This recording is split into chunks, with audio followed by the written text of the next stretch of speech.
Hey y'all, what's good, beautiful people? It's your girl Tay, and I'm here yet again with another update video. So definitely make sure you guys smash that like button, comment down below, subscribe, plus push your post notification bell button so that way anytime I upload a video, you will be notified. All right, you guys, we are going to jump right in. So the first thing that I wanted to talk about is what's going on with Dave Chappelle. So for those of you who don't know, he is a comedian, okay, a very prominent comedian, okay, all across everything, everywhere, all right.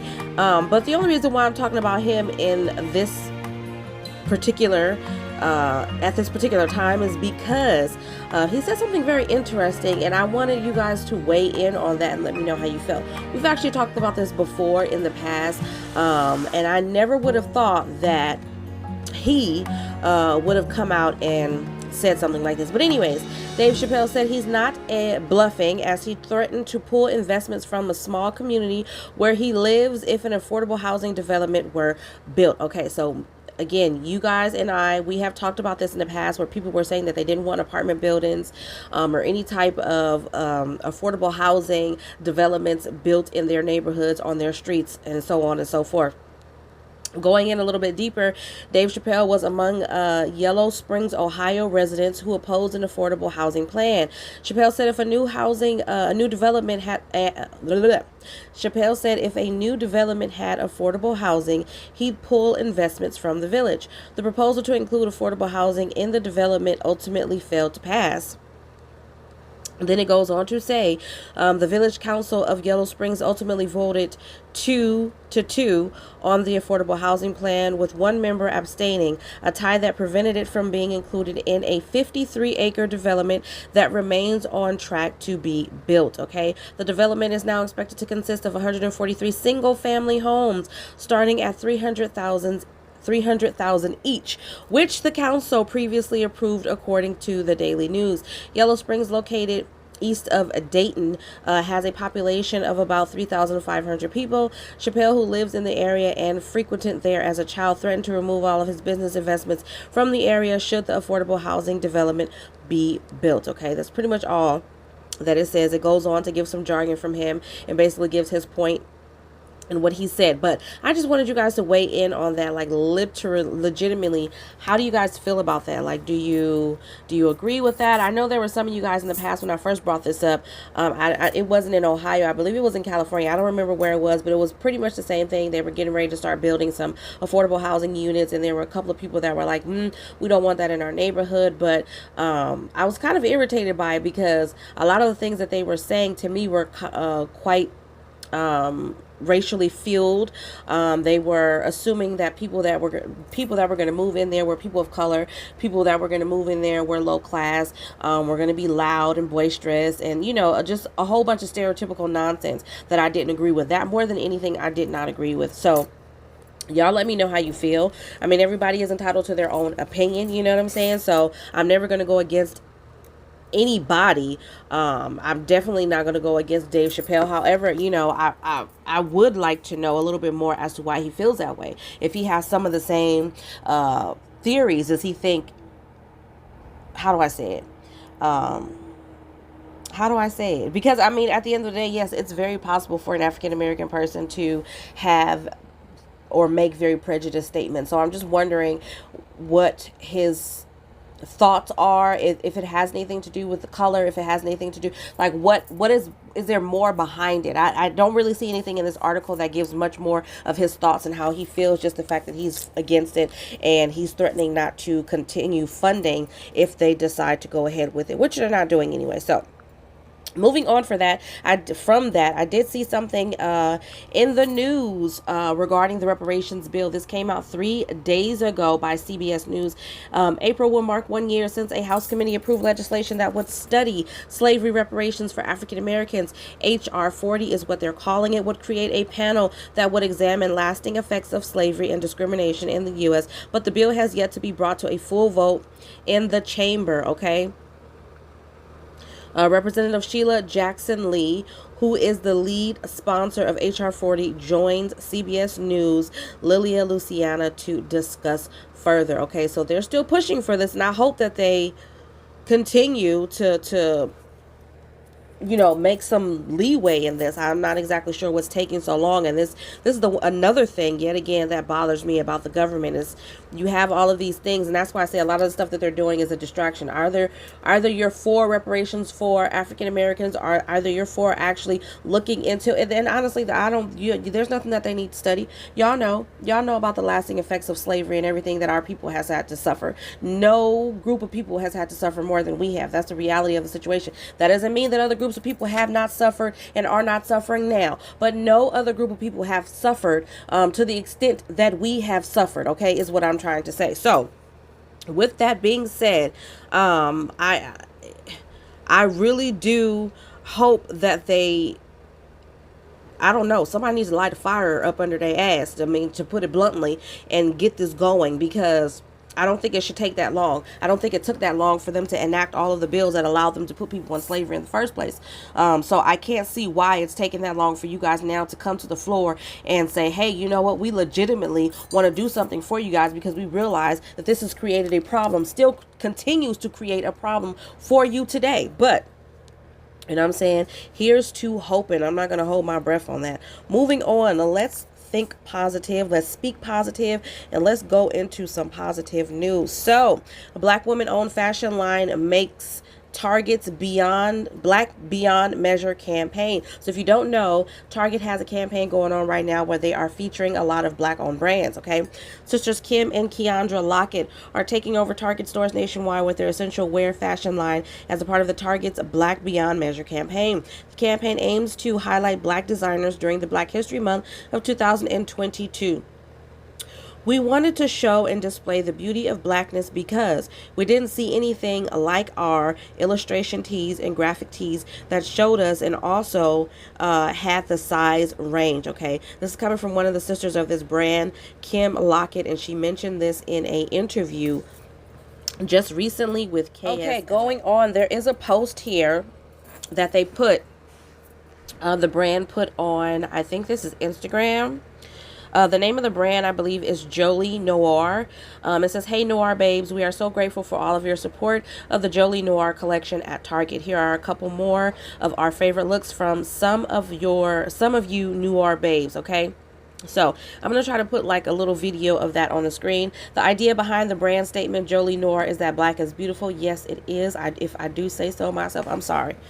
But I'm feeling myself every day when I wake up. You know what I'm saying? I have to, because if I don't, the society will convince me that I am worthless, I am not beautiful, and I just don't accept that. So Jolie Noir stands for pretty black in French. We are primed to think dark colors, specifically black, are negative and light colors are positive, okay, stated the brand on their website. In an effort to level the playing field, we're working to shape the minds of onlookers and change the meaning, emotions, and values associated with black. Color is something that doesn't come pre-labeled. We label it. That is a very true statement. There is more than enough power in that statement, because that is true. Nobody, like I said, colors are just colors. Just like time is just time. Just like the sky is just sky. Just like the rain is just rain. Humans label things. Humans will say the rain is bad because blah, blah, blah, blah, blah, blah, blah. Okay, so colors are just colors, okay? At Target, we honor the sacrifice of Black leaders of the past while amplifying and celebrating the voices of the Black community of today. And by continuing to expand our partnerships with Black-owned businesses and historically Black colleges and universities, HBCUs, we're illuminating Black joy and building the best tomorrow, okay? Target wrote about the launch of Black Beyond Measure. Other Black-owned fashion lines involved in the campaign include J. Dow Fitness by Jacqueline Dow, Coloring Pens by Essence Hayes, Jam Plus Rico by Lisette Scott, and Cece's Closet by Chioma and Uchenna Unwudu. I'm so sorry if I murdered those names. Jolie Noir is available at Target locations nationwide throughout the month of February. I highly suggest you guys go and check it out, okay? It doesn't cost you any money to just simply go and check it out. If you guys would like to support, that would be great. At the end of the day, the only way we're going to get change is if everybody speaks up together, if everybody comes together, if enough people come together and say, hey, you know what, we're tired of the bull crap, we are ready for change. I don't think that just because a business owner is is of African American descent should make them any less worthy of being a business owner and having that title than any other race or ethnic background out there. Okay, so I just wanted to say that because, again, this to me is good news. I do plan on purchasing some of these items myself. Hopefully I get the chance to, you know what I'm saying? But moving on from that, let's see here, y'all. We on the road today. Oh, you know what? There was something that I did want to tell you guys about. Where is it? They were talking about cameras in the classroom. Cameras in the classroom. Where is it?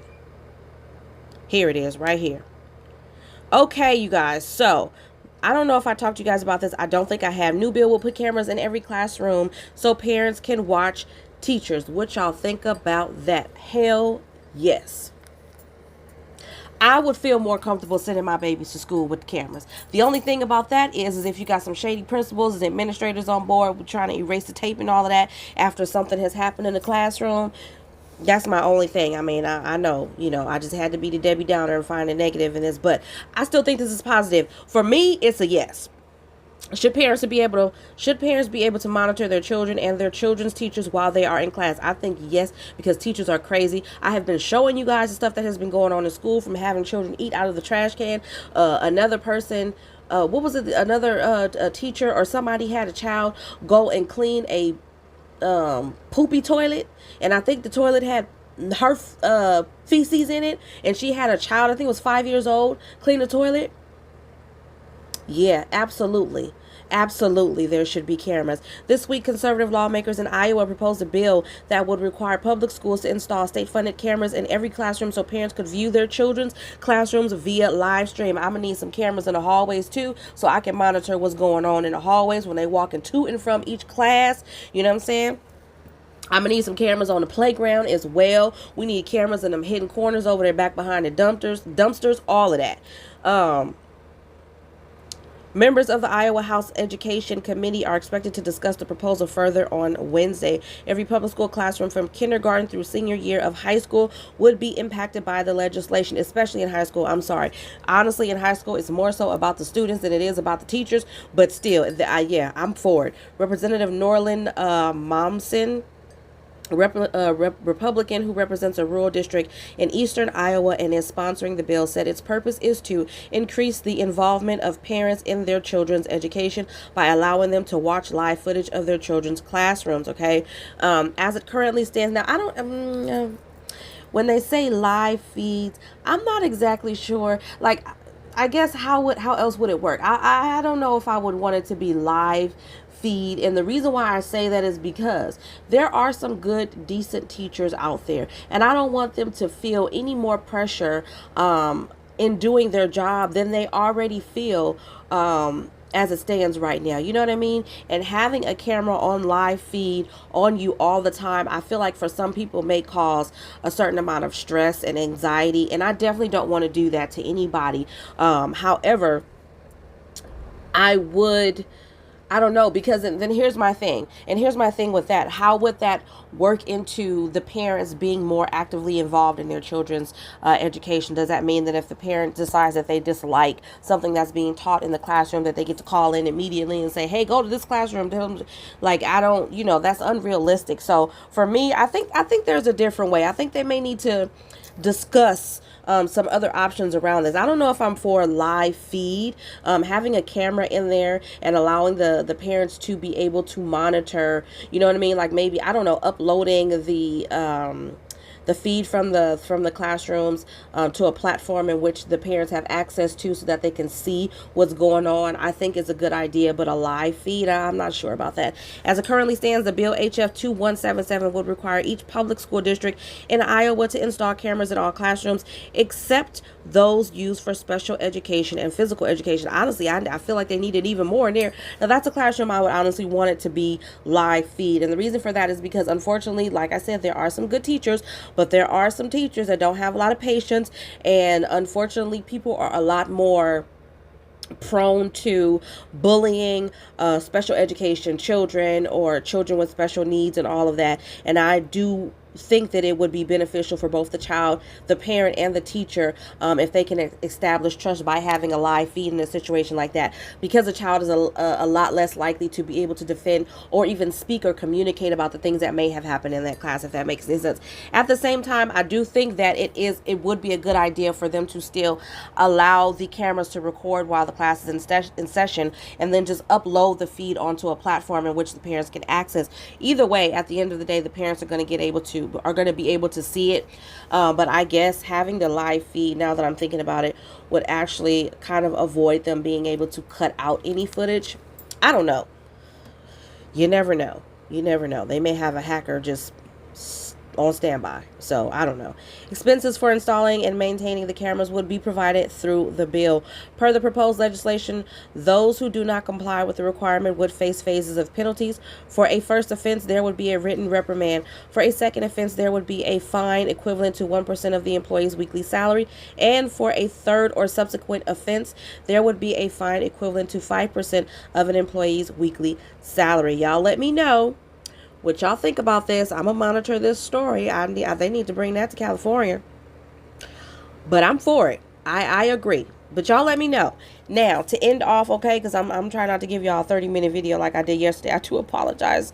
But you know what? I've been speaking from the heart. It's Black History Month, and I'm just letting it rip. So y'all going to have to excuse me and bear with it. But we want to go out and have a beautiful weekend on a positive note. So let's jump right into emergency SNAP maximum benefits for the month of February.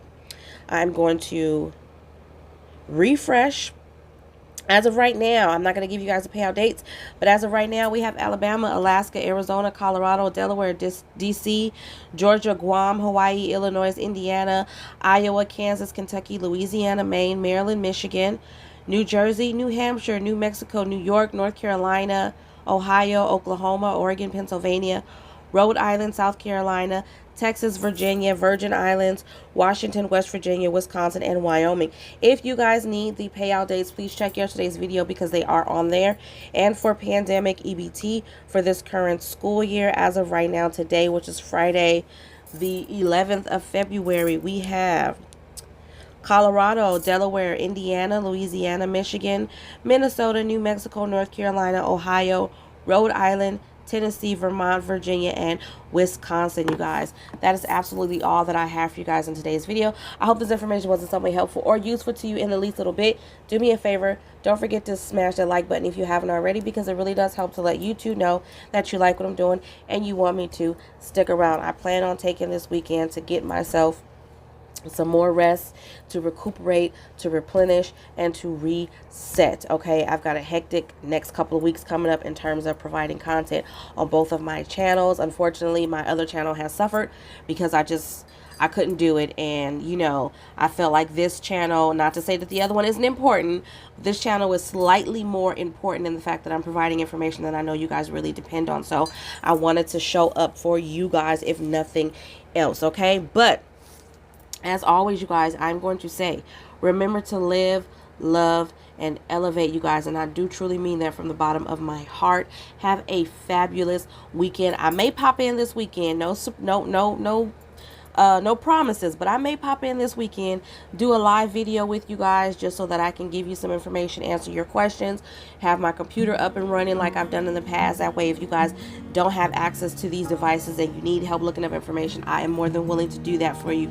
Don't know what day it's going to be, but if I do it, it's most likely going to be like between 10 and noon. Again, I'm not making no promises, you guys, because that could change very, very quickly. But on that note, you guys, I am going to get out of here. Peace.